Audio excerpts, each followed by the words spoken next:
Moska ka refuzuar kërkesën e presidentit Ukrainas Volodymyr Zelensky për një zgjatje të armëpushimit me 30 ditë pas përfundimit të periudhës së armëpushimit gjatë Pashkëve.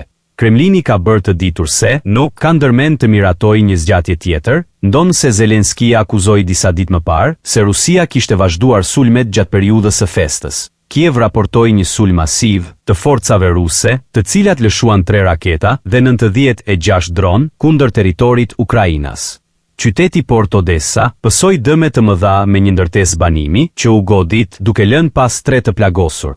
Edhe pse civilët po preken nga sulmet, presidenti rus Vladimir Putin ka deklaruar se është i gatshëm të shqyrtojë një propozim të Kievit për një marrëveshje që do të parandalonte sulmet ndaj objekteve civile.